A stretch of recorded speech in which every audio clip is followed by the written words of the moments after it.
As a boy, Devin Graham recalls being so timid he rarely spoke. As a missionary, he wondered if he was even capable of doing the work he had been called to do. Little did he know that overcoming that shyness would be crucial, as he would have pivotal moments in his life that would require speaking up and standing up for what he believes in. His YouTube channel, Devin Supertramp, has 6 million subscribers, and Devin Graham has filmed videos of all kinds all around the world. He has worked with some of the most successful companies ever, including Google, Disney, Ford, and Pepsi. In his short career, Devin Graham's videos have been viewed over 1 billion times. This is All In, an LDS Living podcast where we ask the question, what does it really mean to be all in the gospel of Jesus Christ? I'm Morgan Jones, and I am so excited to have Devin Graham on the line with me today. Devin, welcome. Thank you. I'm glad to finally be on the show.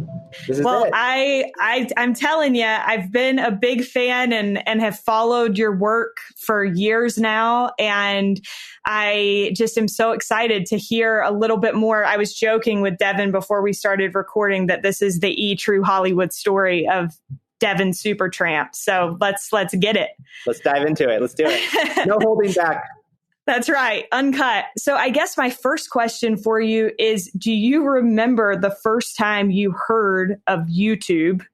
I think for all of us, we had no idea when certain social media platforms started to pop up, the role that they were going to play in our lives. But certainly in your case, YouTube has played a huge role in your life. So did you have any idea at that point that it would be such a big part of your life experience? No, I honestly had no idea whatsoever. I mean, after my mission, I started community college, and I was just asking people, and this is in Oregon, where can I upload my videos onto the internet? Because it wasn't really a thing at all. And one of my friends from high school is like, try a platform. It's really new, but it's kind of the big thing. Try YouTube. And I'm like, okay, what is YouTube? So I jumped on, and then I created my YouTube account, which was called Snow Jamaica. That was my first YouTube channel. You can look it up. Because of your mission in Jamaica. Because of my mission in Jamaica, and I love snowboarding. So it was like two things I loved all into one. And that's where that channel came from. And nothing ever happened with it, but I was just uploading like silly videos because I've always loved creating films, little short films. Was putting them up on YouTube. And then that's kind of how that started. But I never took it serious. I didn't take it serious until I was going to BYU. And this is 2008, 2009, where my roommate, Jeff Harmon, who they have a little company called VidAngel and Harmon Brothers and Dry Bar Comedy. They started all that stuff. That was my roommate. Yeah. And he was like, YouTube is going to be the next big thing, Devin. And I was going to film school at BYU learning about how to do big Hollywood motion pictures. And he was like, no, Devin, YouTube is where it's going to be at. Like, that's where I see everything moving. And I was like, I don't fully believe that, but I will give it a shot. So he wanted me to promote their company. They had just kind of launched through the internet, through social media. It was called Brush, a tongue cleaner. And I did this little video for them, and they got like 26 million views, give or take. And they started selling millions of product from this YouTube video. And from that experience, from Jeff Harmon, I learned like the power of the internet, the power of social media, the power of YouTube. And then he kind of took me under their wings. And I created like their first 25 videos that, for the most part, most of them went viral. And I got to see that firsthand and learn from those guys who were also learning it for the very first time. That's crazy. It's crazy how just hearing that and thinking about how the Lord puts people in our lives for a reason. So like your college roommate, you wouldn't think that that would be anything of deep consequence. But in your case, it certainly was. Yeah, it literally changed the path of my life by having him as a roommate. And we didn't have, like, he didn't go to school for film. Like, I believe it was like business or something like that. Like, had nothing to do with my interest, but he suggested it. I dived into it. I explored it a little bit. And my entire career we're talking thousands of people that it's affected just because he suggested you need to try YouTube and just kind of seeing how it flourished. But it's been very exciting seeing how it's changed and evolved. But my career would not have happened the way it did without Jeff Harmon. So cool. So you upload those videos and then walk us through, there was a little bit of like a period of failure, right? After that. There's failure 24/7 as far as I'm concerned. After my roommate Jeff suggested YouTube's the next big thing, I was like, okay, let me think this through. I'm not going to use my old channel, Snow Jamaica. That channel it was really old. Nothing really happened with it. So I started thinking, what can I call my channel name if I wanted to have any chance of succeeding? So one of my favorite books I just finished, it was called Into the Wild. And it's about a guy, true story, named Chris McCandles. And he goes out to live his dreams. When he does that, he calls himself Alexander Supertramp. So I just finished that book. It was fresh on my mind. So I was like, I love that idea that he had of going out to live your dreams. So I called my channel Devin Supertramp, giving homage to that whole idea of what he did as far as going out to live your dreams. And that's where my channel started, like the birthplace of it was just kind of like a book I had read, took that inspiration, created my own channel. And then one of the first videos I ever uploaded on that channel was just a music video of me and my friends from BYU. It was like an NSYNC parody music video that's really ridiculous, and it's now unlisted so nobody can see it. But I uploaded that video just for fun, and it started getting a decent amount of views just because people within our scene were sharing it. And then I was like, okay, there's something here. And then I went on a family vacation with my family to British Columbia, and I just filmed a little video with them, kind of home video, but more professional, put that on YouTube, and then it started getting thousands of views. So I'm like, okay, there's something really special here. And then my roommate still, Jeff Harmon, he was like, Devin, there's a thing in Alpine. It's called the bike jump. Someone did a video on it that has 2 million views, and it was all shot with a phone, and it's really bad quality. I bet you take your background with filming that you've learned through film school and what you've done your whole life and do your own rendition of that and just see what happens. So me and my friend, Dave Peterson, he did the music for it. And then I did this video in Alpine, and I put it on YouTube. And the first day got 1,000 views. And then the next day it was like 80,000 views. And then 4 months later it was 1 million views, and everything changed for me on social media once that video went live on the internet. Just like snowballed. Just like that. And a lot of people say like, oh, you just had success instantly.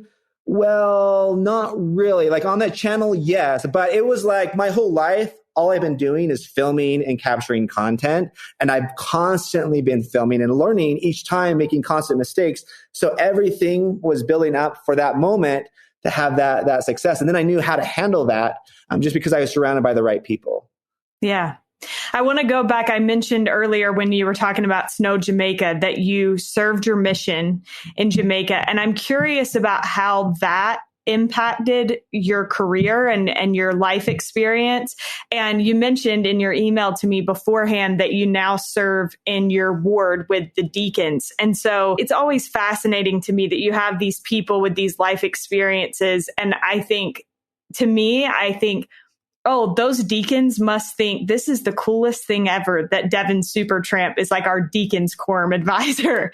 So how has church service kind of played into your life and influenced or impacted your career? Yeah, no, for sure. So I was crazy shy throughout high school. I'm still really shy, to be honest, but extremely shy where some of my teachers thought I was a mute, like didn't know how to talk, like that type of shy. So like extremely introverted.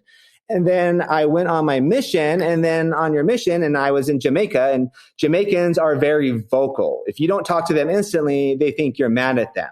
So I learned I have to instantly, the second I see somebody, at least in Jamaica, I have to start talking to them. Otherwise, I could offend somebody. So I learned really fast to be kind of thrown in the deep end of the pool and having to overcome all my fears, all my anxiety. And I'm not perfect by any means with that, but my mission definitely shaped me to give me that courage to be able to speak and especially get thrown in the water and know how to handle difficult or terrifying circumstances. But the way I explain it now is I'm an introvert in an extroverted job where my whole career is based off of constantly communicating, constantly traveling and meeting new people. But one thing that Jamaica did for me as well, besides pushing me and making me more confident, is also just respecting other cultures and other people. And for me, I've traveled over 45 countries over the last 3 or 4 years.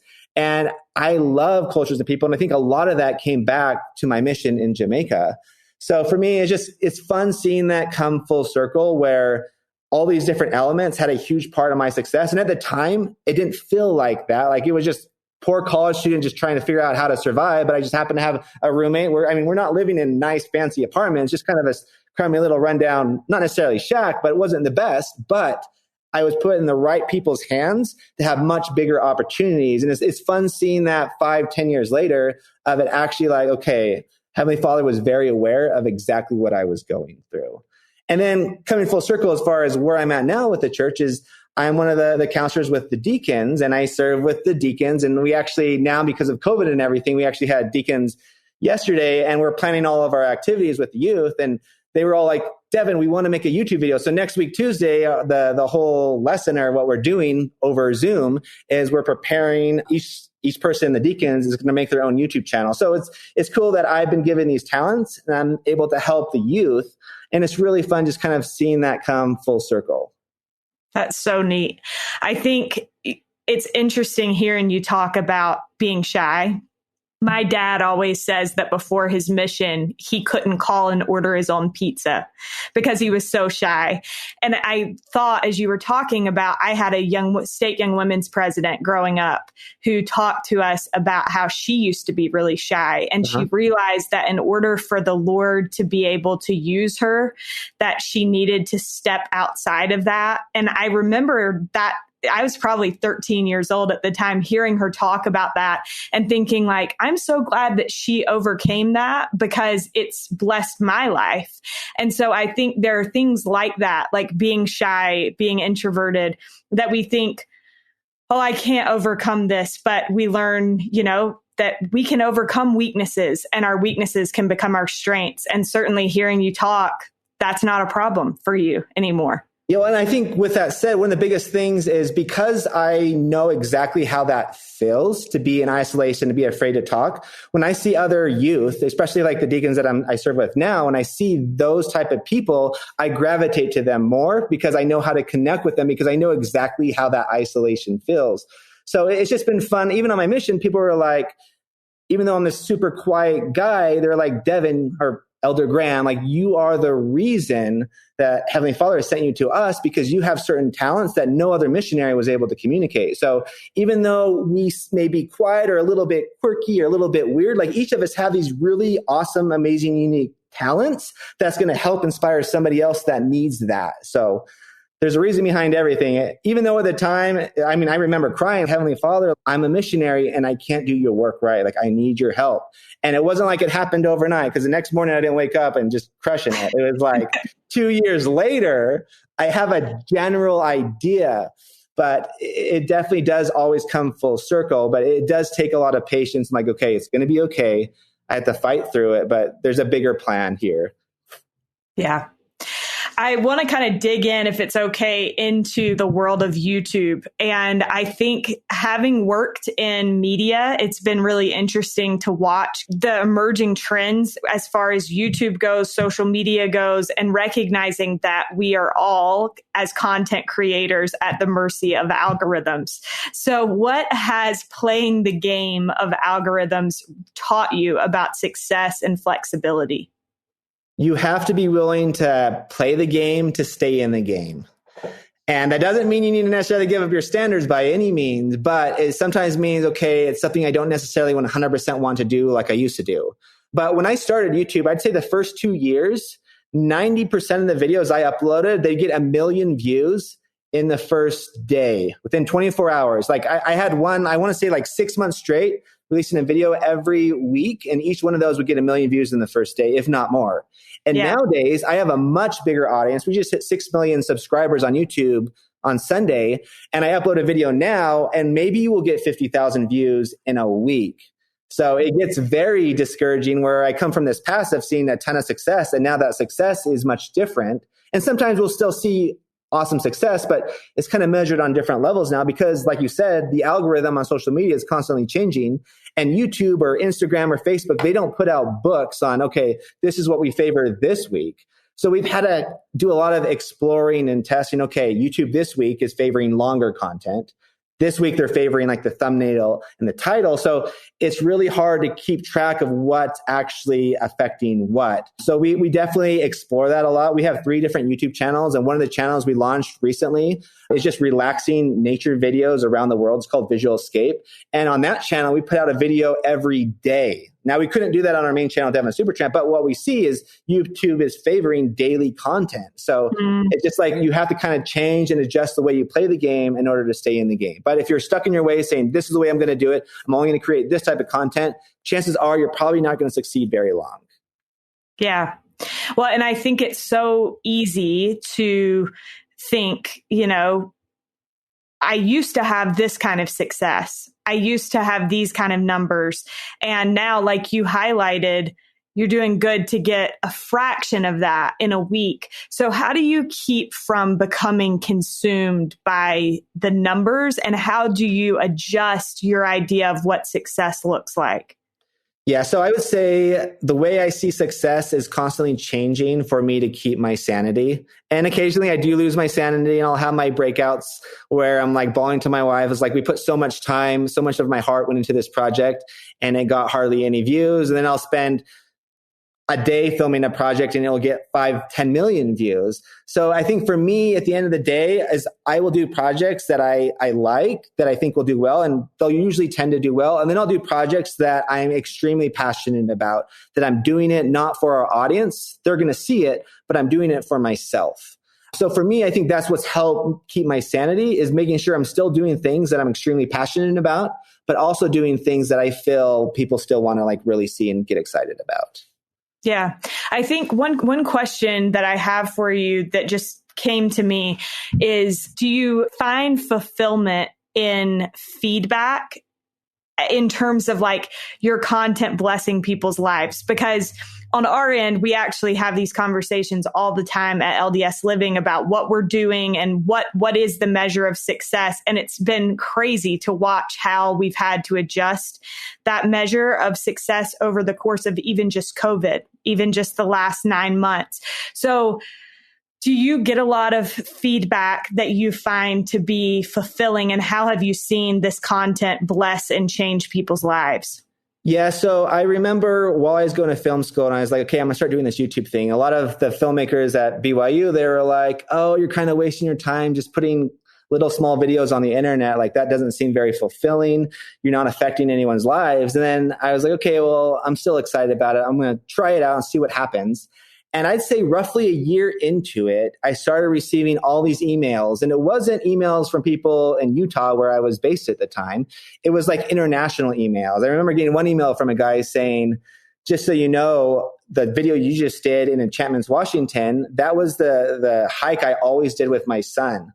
But I can't walk anymore. I'm too old, so I can't walk. So I was able to relive those experiences and those memories with my son again because of your video. And then I got another email like a couple months later from a guy in Morocco. And he's like, you'll never know who I am. You'll never see me. But I've been dealing with severe depression. And I decided I'm going to end my life. But right before I decided to end my life, I was like, I want to remember all the things I was going to be missing out on if I'm not here anymore. And I remembered your channel. So I spent the whole night watching your channel. And he just said I was in tears crying because I was like, I was going to miss out on so much.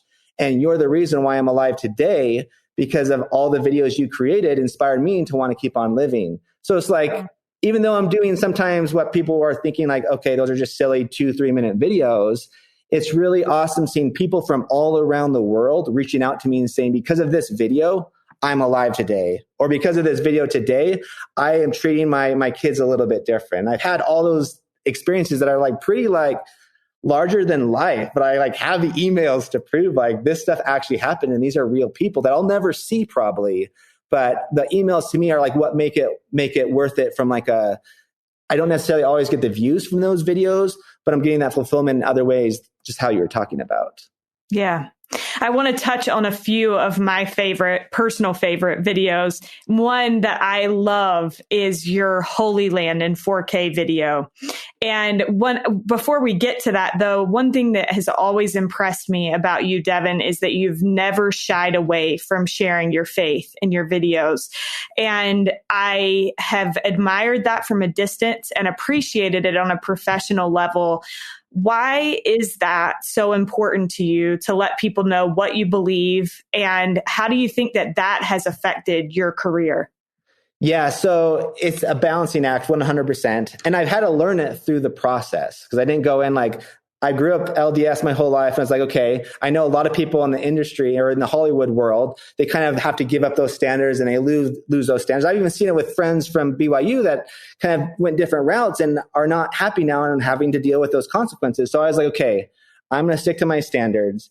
And earlier on, I had Budweiser reach out to me and they're like, hey, Devin, we want to offer you X amount of dollars. And it was the largest amount of money I have ever seen, probably to this day.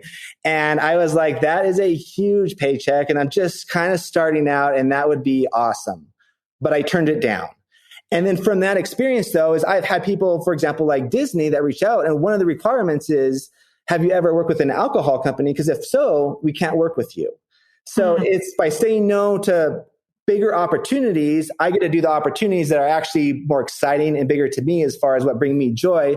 And I'm still keeping my standards because of it. So it's just been really fun seeing that process. Now, what I will say, though, is it wasn't like easy at the start. Because if someone comes to you offering you $500,000 or whatever that is, if you're giving up your standards, it's like, well, at what point do you say no, say yes to?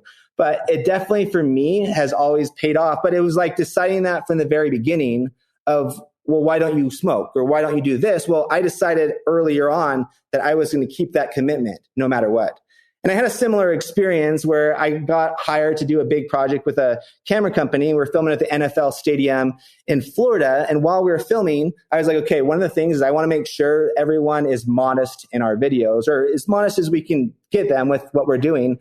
And all the cheerleaders came out. We're doing this with the NFL as well. All the cheerleaders come out. So we're talking like 50, 60 cheerleaders. And they were wearing about as skimpy of outfits as possible. And I was like, oh no, what am I going to do? This is my shoot. It's going on my channel. But I want to make sure that I'm having people modest as far as keeping my standards that I believe in. And I walked up to the coach and I'm like, I can't have all these women out here dressed like this because it's going to affect my image and what I believe is right. And he's like, well, this is what sells. Sex sells. And this is the way it's going to be. So you have me, this little kid, relatively, right, in front of all these women in the NFL stadium. And I'm like, okay, my standards are right now on the line. What am I going to do about it? And luckily, the other people on my team were also LDS, and we kind of talked about it for a minute. And then I went back out there and I'm like, all you women are very beautiful, but I want this video to be seen by everybody, by all countries, by all standards. In order to do that, we need to be modest. And I promise you that this will be huge, that this video will be seen by so many more people if we can do that. And I didn't even talk to the coach because the coach I knew wasn't going to be happy. And then all the women left and they came out in much more fitting outfits for what we were trying to do. But for me, like that was my turning point of I can live my faith while still being in the entertainment business. And it doesn't have to be offensive, but it's like just letting people know the vision of the bigger picture. And I've just seen so much success by keeping those standards. But I always look back to like that moment in time where I had to make that decision. And then like a year later, I got asked by Aruba Tourism and I had my whole pitch of, okay, these are the standards that I do on every shoot. If you guys want people in very small bikinis, I won't do that, but I will do this. And this is the way we can make it work. And here we are today.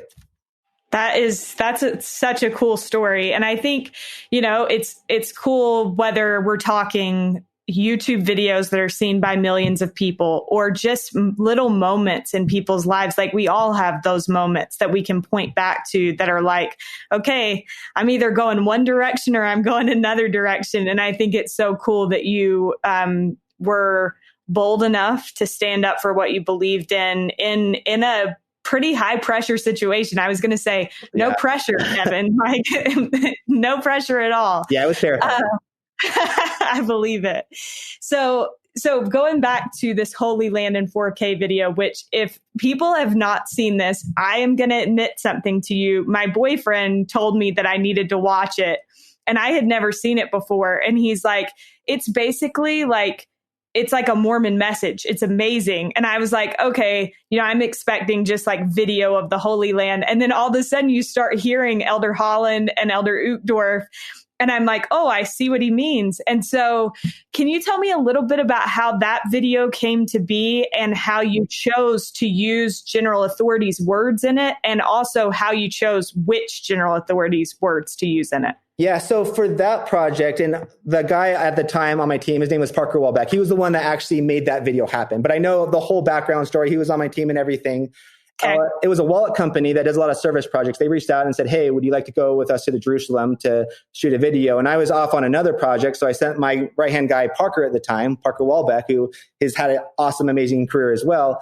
So Parker went out to Jerusalem and he just started shooting beautiful stock footage of all these locations. And he got back. And one of our things, I'd say from the beginning, is how can we be cool members of the Church of Jesus Christ of Latter-day Saints and not like so much in your face where it gets annoying, because I do see that, but we want to be looked at as like cool members of the church and not kind of weird or unique, but people, we want people to relate with us, I think is what it really comes down to, while still being able to share the gospel in a natural way. So that was the whole idea with that video, is what Parker was thinking, is let's shoot locations that people love regardless of what background you come from religiously. And in a nonchalant way, not in your face way, let's use general authorities or prophets, apostles, voices to be in this video. And that's really what it came down to, is then Parker started jumping on YouTube and just looking it up. And we're like, well, do we reach out to the church? It really shows the church in a really positive light. And I can't remember, I don't think we really reached out to the church. I just think we took those voices and we put it to YouTube. But it was just really cool just seeing that response and seeing so many people share it. And people wrote back to me and they're like, Devin, I've been struggling with this in the church. And then this just cleared my head and just like reminded me of the bigger picture. So it was just really fun, cool, exciting seeing that play out. And if you go through our channel, you'll see several videos. For example, I have one of breakdancers breakdancing, but it's to a church hymn. And it was one of the first videos I ever uploaded on YouTube. And one of the channels, or one of the big internet websites that always kind of fights against the church, or a lot of religious stuff at least, they posted that on the front page of their website. So it was like a cool way of like sharing the gospel to a group that like kind of pushes away. Typically hostile. Yeah. Yes, exactly. But it was like, it brought both communities together. So it was just like, it was a breakdancing video and I put church gospel music to it. And for some reason, something special happened and that video blew up. So it's just really fun. Like, how can I put my own beliefs into videos, not in your face, preaching to everyone, saying this is the way it should be, but just nonchalant ways that people will feel peace, that they'll feel happiness, and then they want to look more into it. And I mean, for us, that's been one of the really cool, exciting ways to see it. Now, there has been times, though, like certain countries we traveled to, I think of New Zealand and in Guatemala, where we actually put on firesides, where we reached out and said, hey, we'd love to put a fireside at the church just for our followers, to get them in the church. And then we're going to talk about like what we love to do, but how that also relates to our own beliefs. So we did one in Guatemala and we got, I want to say like 200-300 people there, and they were our fans. So one of the guys, he traveled like 9 hours in a bus to be there, to be in like a church. And I had translators because I don't speak Spanish, and they translated it all for you. But it was just like really awesome experience. And then New Zealand, and then like a couple months later, a guy wrote me and he's like, I was at that event you put on at your church. And he said, just so you know, I'm now a member of the church. And then he sent me a picture of him pre-baptism, right after baptism, getting baptized like in a lake in New Zealand. So it was just cool, like ways that I can be natural, be myself, but also share some of my faith where it's not in your face, but still sticking to the principles that I know are true. Absolutely. And you actually met your wife giving a devotional. Is that right? That's correct. So yeah, BYU Hawaii reached out to us and said, we would love for you to do an entire devotional in the auditorium, gym, or whatever it was. So they had 4 influencers. So it was me, another guy, YouTuber, Stuart Edge, Tiffany Arnold. I screwed her last name. I'm sorry, Tiffany, if you're watching right now. And then David Archuleta. So all 4 of us got there and we were going to be speaking to all the students. And then afterwards, the girl who was in charge of social media, Megan, who's now my wife, when we went there, she was like, something special is going to happen in my love life. And she's telling me this afterwards, not while I'm meeting her for the first time. She's like, hi. Yeah, I have a feeling something's about to happen. Yeah, it wasn't weird like that, but she really thought she was going to marry David Archuleta. So she had a big letdown. But when she met me, it was like, oh, I realized that she was on one of my shoots in Hawaii 2 years ago. And when she was interviewing me, she's like funny, charming. I was like, this girl's rad. She's awesome. So I ask her name and I write it down on my phone, making it look like I'm not writing it down on my phone. And then I jump on Facebook that night to add her on Facebook and just say, hey, it was awesome meeting you. And it said she had sent me a friend request 2 years ago, but I had never accepted it. So I was like, no. So I ended up accepting her friend request. And then we dated long distance for about 4 months. And I kept on having shoots where our film projects I had in Hawaii. But in reality, it was more of I wanted to take her out on a date. Conveniently, you had shoots. Yeah. Exactly. And I'd have something I had arranged, but it was mostly to see if there was anything there. And then we became best friends. We dated for 1.5 years, and now we've been happily married for 4 years and have a 1-year-old baby who's perfect. So neat. I was watching yesterday your Hawaii in 4K video, and I loved how there's like this part where it has the motivational speaker and they say, the voiceover says, who do you love? Who has loved you? Tell them now. And it shows like a shot of you and your wife. And I just thought, that's so cool to be able to make that a part of what you do. How has being married changed your career? I think for me, what being married has done for me is put everything in perspective. I remember while going to film school, our producer, Tom Morrill, he said the best filmmakers are people that go out and actually live life, not the people that are making movies 24/7. And that's always resonated with me is like, sometimes I get so focused on work that I'm not becoming a better human being, which the best storytellers, the best filmmakers are people that have dealt with heartfelt trauma or have dealt with love and all these passionate things. And I think for me, that's what it's done more than anything. And I'm so hardcore into filming and social media. And my wife is like normal, well-rounded, awesome, wants to have really nothing to do with filmmaking, 100% supportive, but I feel she balances me out and she's made me such a better person because of that. And I mean, she's like the spiritual giant that I'm constantly learning from 24/7. It's like our first year of marriage, we moved to Hawaii because we had opportunity to live on the beach for a year. So we took that. And then once we moved back though, she was volunteering at the temple 2 or 3 times a week. And it was just like her example throughout our marriage, pre-marriage, has just been awesome as far as like she is my rock. And I always got to be careful talking about my wife or my son because I'll get a little emotional, but they've definitely been the people, and especially now with like COVID and the world kind of changing where it can feel very depressing. Work can be the hardest day of my life, but I go home and I see my wife smile and my son crawl over to me. Life is okay. And life is the best thing in the world. And like, that's what keeps me going. And that's what gets me excited. So it's been game changing for me and definitely helped well around me much better than I was before, at least. Good. Well, shout out to your wife. Shout out to Devin Graham, baby. Another thing that I got to actually witness firsthand, I think I was an intern at Deseret News at the time, was the world's largest nativity, which has that gotten beat out now? I was like YouTubing world's largest nativity and somebody gave us some competition, it looks like. Oh, I need to check that out. I've not followed the scene crazy, but it's bound to happen eventually. Yeah. But at the time was the world's largest nativity, Guinness World Record. And I wondered as we approach Christmas time, if you could reflect on what that video meant to you and kind of that experience, because I think that's something my boyfriend's sister-in-law, they watch that video like once a week. Okay. So, wow. Even after and before Christmas too. That's right. Yeah, Yep. So for people not watching, what they decided to do, and Jeff Harmon, my old roommate, he was a part of this as well because he's a part of a lot of social media big things. But they wanted to do the world's biggest nativity scene. And essentially it was like a music video, but super like peaceful and just this really awesome idea with a drone shot looking down with creating like an ornament of Christ and the nativity, that whole episode. But they got, I don't know, 20, 30 social media influencers. And not everybody was a member of the Church of Jesus Christ of Latter-day Saints. Some were of other faiths. But they got all these amazing people together here in Provo/Orem at Rock Canyon, I believe. And we filmed this big scene. And then we filmed it at a house, the whole Christmas sequence. But it was just cool seeing all these other influencers be a part of something. And then everybody was sharing on social media the video, but they're also sharing their faith.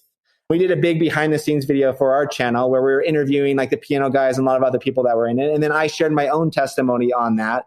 And it was really awesome because generally I can't get away with sharing my testimony to our audience because it would be a little bit over the top, maybe at Sacrament, but not so much that. But for that event, for those videos and my testimony being connected to that, I got away with it.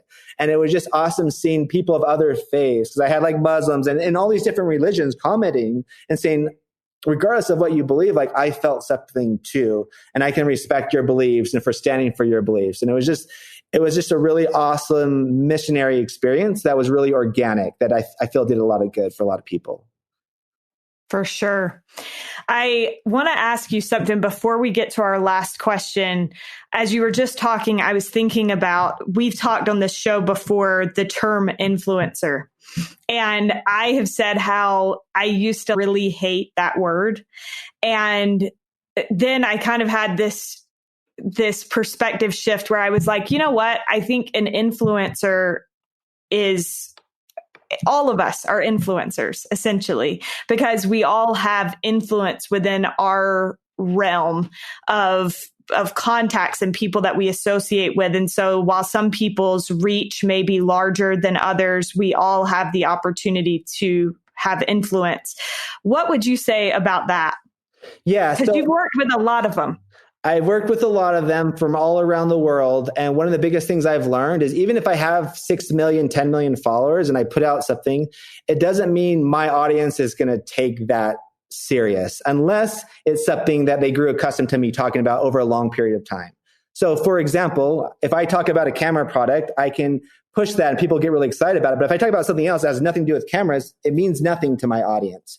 There's so many other people out there that may have super small audiences, but as long as they have some kind of niche, they have a lot of power. And I think of someone like my sister, Lindsay, who doesn't have, she's not what you'd consider an influencer. She just has like her family and the people in the ward and the community. But I feel when she tries to say something, sometimes she can do a lot more good than I can just because she has a certain niche that I can't connect with. So I feel everyone has a voice, regardless of the millions or the 10 followers you have, that if you have 10 followers, that sometimes could be better than having a million people that don't really care about what I have to say today. Yeah. And I think to that point, talking about consistency, if you haven't been consistent in your messaging, nobody's going to listen anyway. And so a lot of that influence is dependent on our being consistent. Devin, as we wrap up, my last question for you is the question that we ask at the end of every episode of this podcast. And that is, what does it mean to you to be all in the gospel of Jesus Christ? For me, it's about deciding now that I'm going to stand in holy places, essentially. That, okay, today I am going to live my standards and I will continue to do that tomorrow. I've had so many friends not make that choice.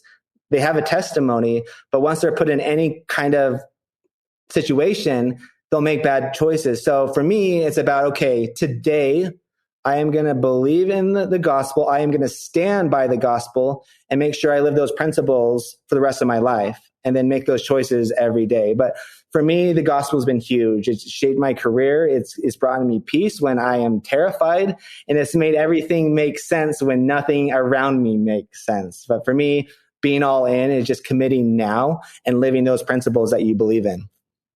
Thank you so much, Devin. It's been so fun talking to you, and I just appreciate your time and your work so much. Absolutely. Thanks for having me. We are so grateful to Devin Graham for joining us on today's episode. If you'd like to learn more about Devin, be sure to check out our show notes where we will have links to every video we referenced on this episode.